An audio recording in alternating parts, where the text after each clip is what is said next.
ठक सबैभन्दा बेस्ट।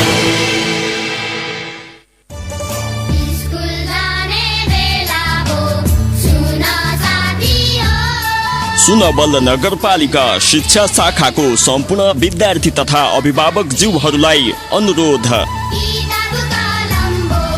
विश्वव्यापी महामारी कोभिड-19 को कारण सम्पूर्ण विद्यालय र अन्य क्षेत्रमा बन्दाबन्दी भई लामो समयसम्म बालबालिकाको पठन पाठन ठप्प रहेको अवस्थामा बालबालिकाको सिकाइलाई निरन्तरता दिन सुनवल नगरपालिका र रेडियो सन्देश 89.8 मेगाहर्ज तथा रेडियो सुनवल 90.7 मेगाहर्ज को संयुक्त सहकार्यमा यही असार 4 गते बिहिबारबाट सुनवल पाठशाला कार्यक्रम निम्न तालिका बमोजिम एफएम कक्षा सञ्चालन भइरहेको हुनाले सम्पूर्ण अभिभावक ज्यूहरूलाई आफ्ना बालबालिकाहरूलाई उक्त समयमा सहभागी गराइदिन हुन हार्दिक अनुरोध गर्दछौं।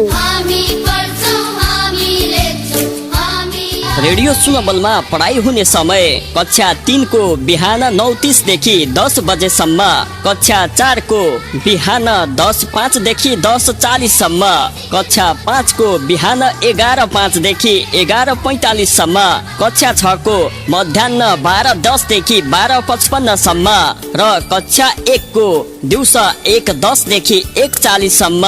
त्यस्तै रेडियो सन्देशमा कक्षा सञ्चालन हुने समय कक्षा 2 को बिहान 9:15 देखि 9:30 सम्म, कक्षा 10 को दिउँसो 2:10 देखि 2:55 सम्म, कक्षा 9 को दिउँसो 3:10 देखि 4 बजेसम्म, कक्षा 8 को दिउँसो 4:10 देखि 5 बजेसम्म र कक्षा 7 को साँझ 5:10 देखि 6 बजेसम्म। अनुरोधक सुनवल नगरपालिका शिक्षा शाखा।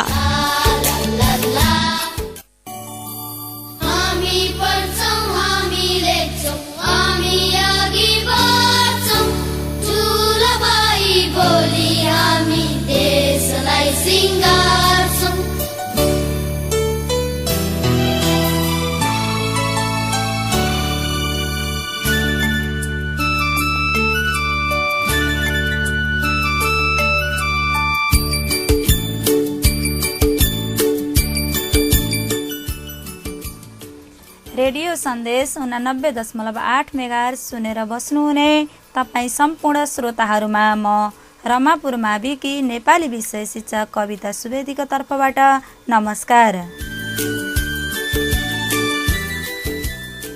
कक्षा 7 को नेपाली विषय अध्ययनका लागि रेडियो नजिकै रहेर यस कार्यक्रमको प्रतीक्षा गरिरहनु भएका मेरा प्यारा प्यारा विद्यार्थी भाइ बहिनीहरूलाई आजको कक्षामा हार्दिक स्वागत गर्दछु।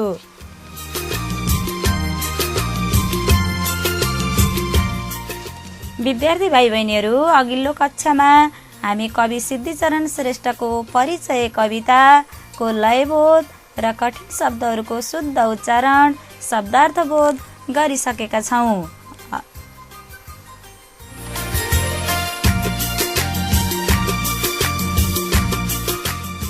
हजुरहरूले पक्कै पनि यस पाठ राम्रोसँग पढ्ने अथवा सस्वर वाचन गर्ने प्रयास गर्नुभयो होला।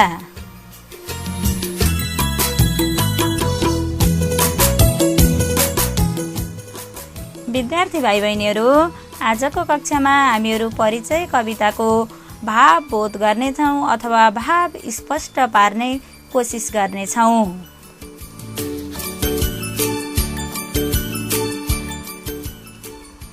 पाठ 1 मा रहेको परिचय कविता युग कवि सिद्धिचरण श्रेष्ठद्वारा रचित मन्दक्रान्त छन्दमा रचिएको यस कविता अब म सरसर्ती वाचन गर्नेछु। हजुरहरू पनि मसँगै वाचन गर्नुहोला भन्ने अनुरोध गर्दछु।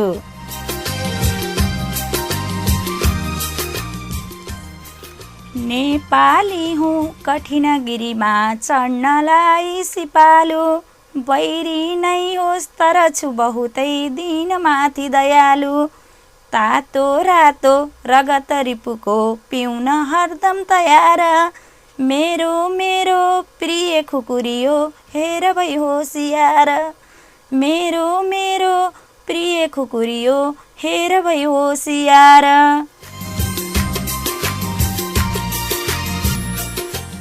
शिक्षा मेरो जगत भरको गर्नु रक्षा सदैव, दीक्षा यही हो परहित गरौँ आखिरी श्वाससम्म।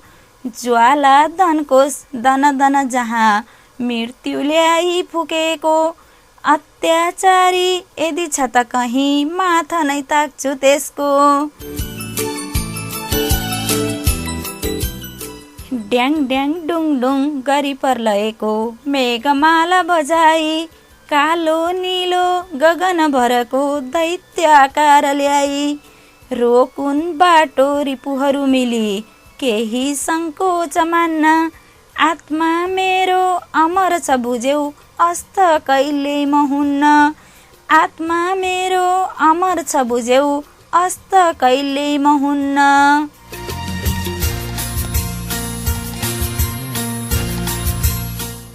गोली लागि पटपट फुटोस् देहको अङ्ग अङ्ग, छाला टाँगी बदन सब होस् मासुको मात्र पुञ्ज। बाटो होस् भत भत उसै पोलिने बालुवाको, देशद्रोही यदि छ त कहीँ माथा नै ताक्छु त्यसको। देशद्रोही यदि छ त कहीँ माथा नै ताक्छु त्यसको।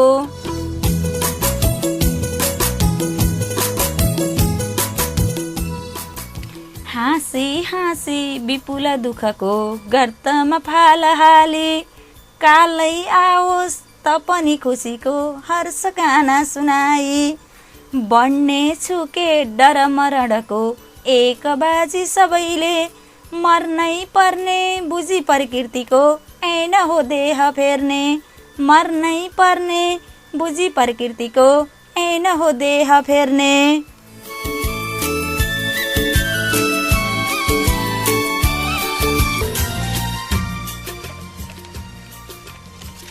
विद्यार्थी भाइ बहिनीहरू, अब म यो कविताले हामीलाई के भन्न खोजेको छ भन्ने कुरा स्पष्ट बनाउँछु अथवा भाव स्पष्ट पार्न चाहन्छु।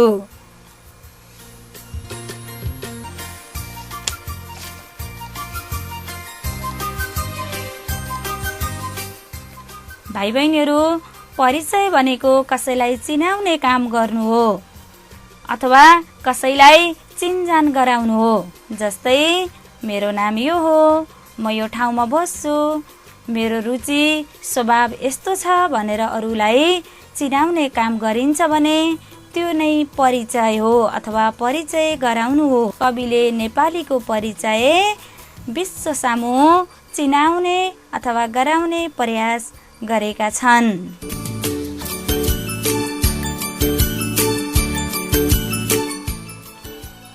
अब म विद्यार्थी भाइ बहिनीहरू प्रत्येक श्लोक वाचन गर्दै त्यसको भाव स्पष्ट पारिदिनेछु। कृपया ध्यान दिएर सुन्नु है त।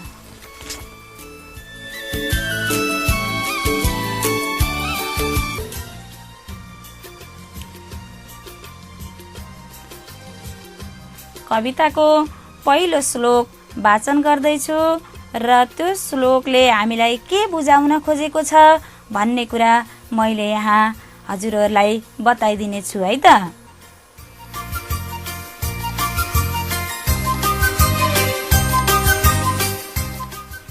नेपाली हुँ कठिन गिरीमा चढ्नलाई सिपालु, बैरी नै होस् तर छु बहुतै दिन माथि दयालु।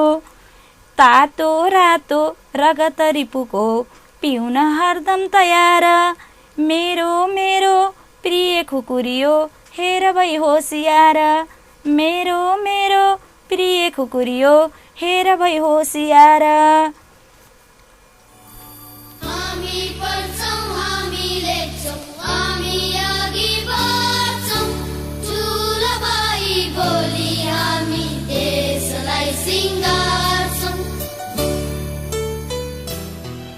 विद्यार्थी भाइ बहिनीहरू, अब यो पहिलो श्लोकमा हामीलाई के बुझाउन खोजेको छ भने नेपालीहरू जस्तो सुकै कठिन कार्य गर्न पनि सजिलैसँग सक्दछन्। त्यस्तै गरी ठुल्ठुला पहाड पर्वत चढ्न पनि सिपालु छन्। यहाँ कवितामा भनेको छ गिरी भनेर, गिरी भनेको पहाड अथवा पर्वत हो।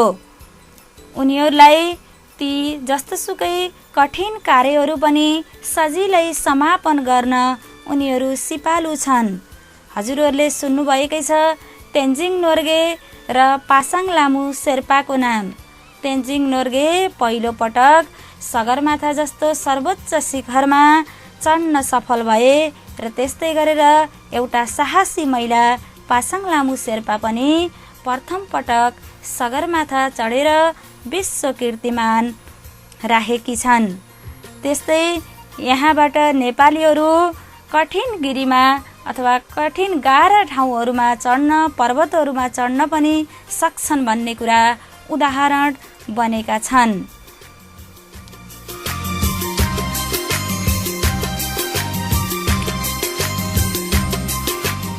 त्यस्तै गरी नेपालीहरू अति नै दयालु पनि छन्।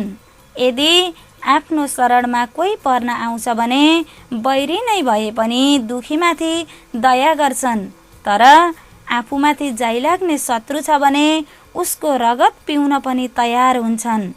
नेपालीहरूलाई शत्रुसँग लड्न कुनै आणविक हात हतियारको आवश्यकता पर्दैन, केवल खुकुरीका भरमा पनि सबै शत्रुहरूलाई होसियार बनाएका हुन्छन् भन्ने भाव कविताको पहिलो श्लोकले व्यक्त गरेको छ।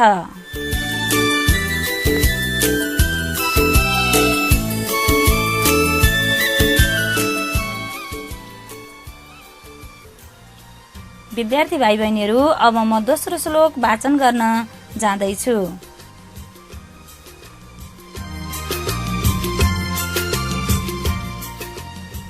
शिक्षा मेरो जगत भरको गर्नु रक्षा सदैव, दीक्षा यही हो परहित गरौँ आखिरी श्वाससम्म। ज्वाला तनको दन दन जहाँ मृत्यु ल्याई फुकेको, अत्याचारी यदि छ त कहीँ माथा नै ताक्छु त्यसको। अत्याचारी यदि छ त कहीँ माथा नै ताक्छु त्यसको।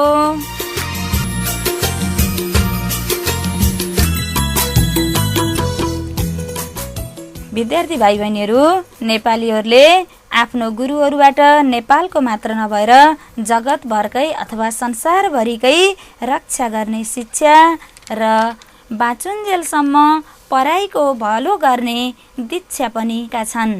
आफ्नो शरीरमा मृत्युको ज्वाला दन दन दन्किँदा अथवा बलिरहँदा पनि अत्याचारी आयो भने त्यसको मात ताक्न पछाडि हट्दैनन् भन्दै नेपालीको वीरताको प्रशंसा कविले कविताको दोस्रो श्लोकमा गरेका छन्।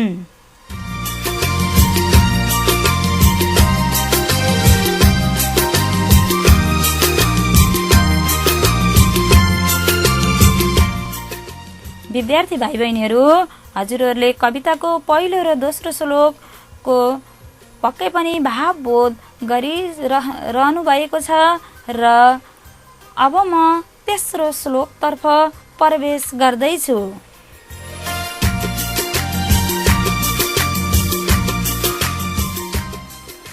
ड्याङ ड्याङ डुङ डुङ गरी पर्लाएको मेघमाला बजाई, कालो निलो गगन भरको दैत्य आकार ल्याई। रोकुन बाटो रिपुहरू मिली केही सङ्कोच मान्न, आत्मा मेरो अमर छ बुझ्यौ अस्त कहिल्यै म हुन्न। आत्मा मेरो अमर छ बुझ्यौ अस्त कहिल्यै म हुन्न।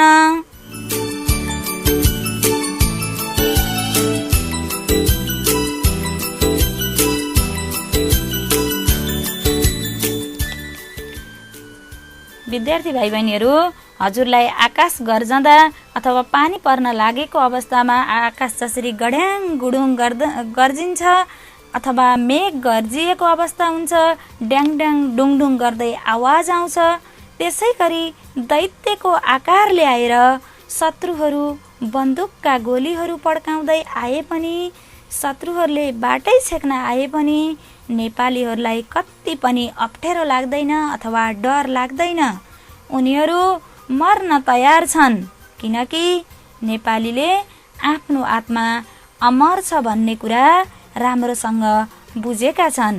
लड्दा लड्दै मरे तापनि उनीहरू वीरताका गाथाहरूले नाम चलाइरहेको हुन्छ र कहिल्यै पनि आफ्नो नाम अस्ताएर हराएर जाँदैन भन्ने बुझेका छन् भन्ने भाव प्रस्तुत श्लोकले व्यक्त गरेको छ।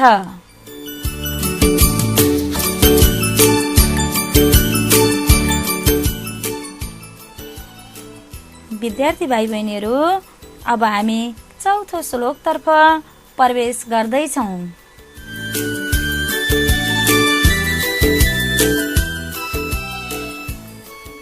गोली लागि पटपट फुटोस् देहको अङ्ग, छाला टाँगी बदन सब होस् मासुको मात्र पुञ्ज, बाटो होस् भत भत उसै पोलिने बालुवाको, देशद्रोही यदि छ त कहीँ माथा नै ताक्छु त्यसको, देशद्रोही यदि छ त कहीँ माथा नै ताक्छु त्यसको।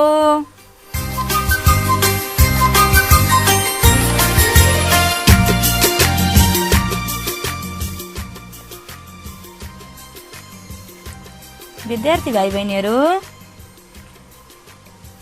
नेपालीहरूका अथवा वीर गोर्खालीहरूका शरीरमा शत्रुका गोली लागेर सबै मासुहरू झरेर पटपट फुट्ने गरी अङ्गभङ्ग भए तापनि अथवा छाला उक्किएर मासुको एकातिर थुप्रो बने पनि उनीहरू चर्को घाममा तातिएको भतभत पोल्ने बालुवा जस्तो बाटोमा हिँड्न परे पनि देशप्रति आइलाग्ने देशद्रोही व्यक्ति अगाडि आउँछ भने त्यसको शिर टुक्र्याउन नेपालीहरू पछि हट्दैनन्। यसबाट उनीहरूको वीरताको अथवा उनीहरू कतिको वीर छन् भन्ने भाव कविताको चौथो श्लोकले व्यक्त गरेको छ।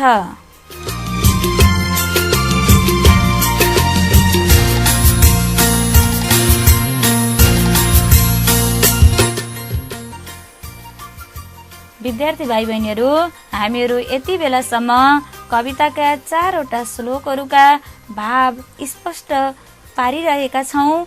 पक्कै पनि बुझ्नु भएकै छ। अब म कविताको अन्तिम श्लोक अथवा 5औं श्लोकतर्फ प्रवेश गर्दैछु।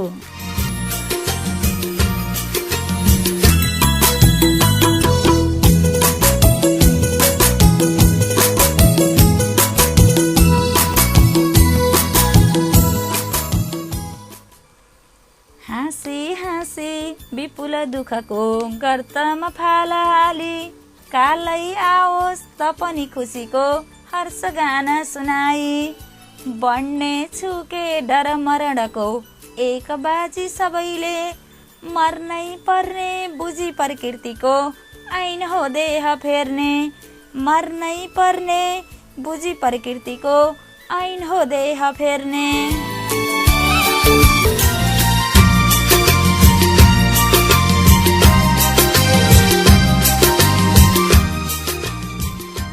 विद्यार्थी भाइ बहिनीहरू, नेपालीहरू आफ्नो अगाडि दुःखको ठुलो खाडल आए पनि र कालको रूपमा आफ्ना शत्रुहरू आफूलाई मार्न आए पनि उनीहरूलाई कति पनि मरणको डर हुने छैन।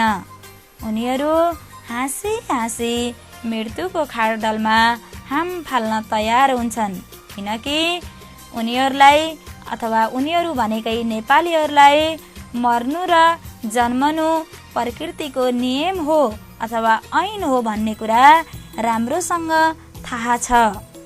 यदि देशद्रोहीसँग लड्दा लड्दै आफू मरे पनि उनीहरूको आत्मा सधैँ रहन्छ, देह मात्र फेर्ने हो भन्ने कुरा नेपालीहरूले राम्रोसँग बुझेका छन्। त्यसकारण मर्नसँग नडराई देशमाथि जाइलाग्ने शत्रुको मात ताक्न तयार छन् भन्ने भाव यस श्लोकले व्यक्त गरेको छ।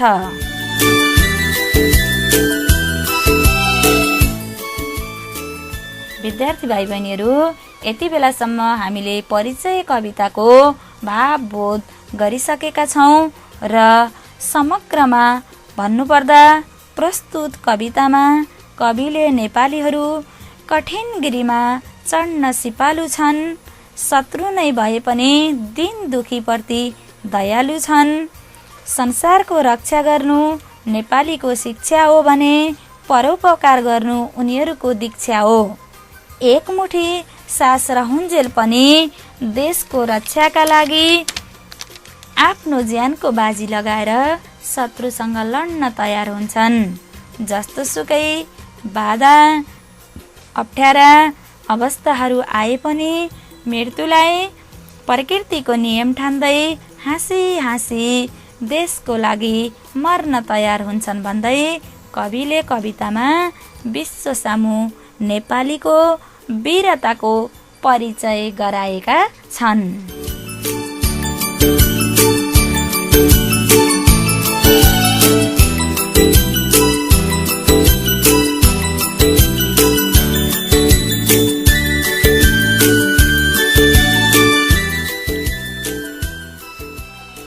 विद्यार्थी भाइ बहिनीहरू, आज हामीले परिचय कविताको भावबोध गरिसकेका छौँ।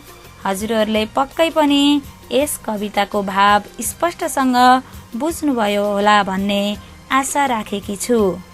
अब हजुरहरूले यसैको आधारमा आफ्नो कापीमा परिचय कविताको मुख्य भाव लेख्ने प्रयास गर्नुहोला है त।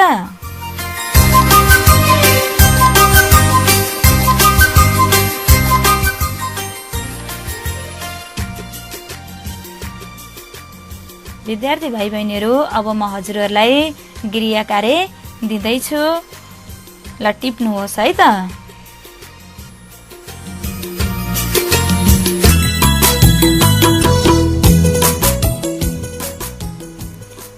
प्रश्न नम्बर 1,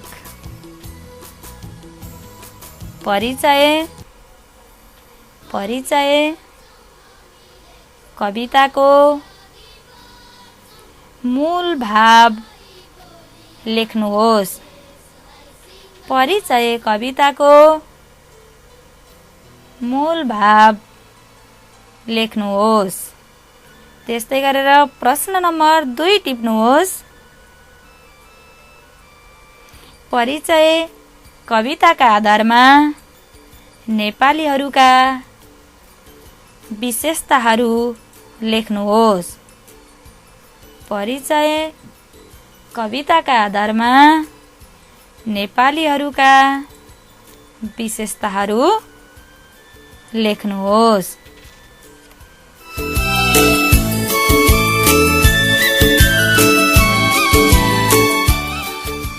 विद्यार्थी भाइ बहिनीहरू, आजको कक्षा सम्बन्धी तपाईहरुलाई कुनै समस्या परेको छ अथवा केही जान्ने इच्छा लागेको छ भने आफ्ना शिक्षकहरू अथवा आफ्ना जान्ने दादा दिदीहरूसँग पनि हजुरहरूले सहयोग लिन सक्नुहुनेछ।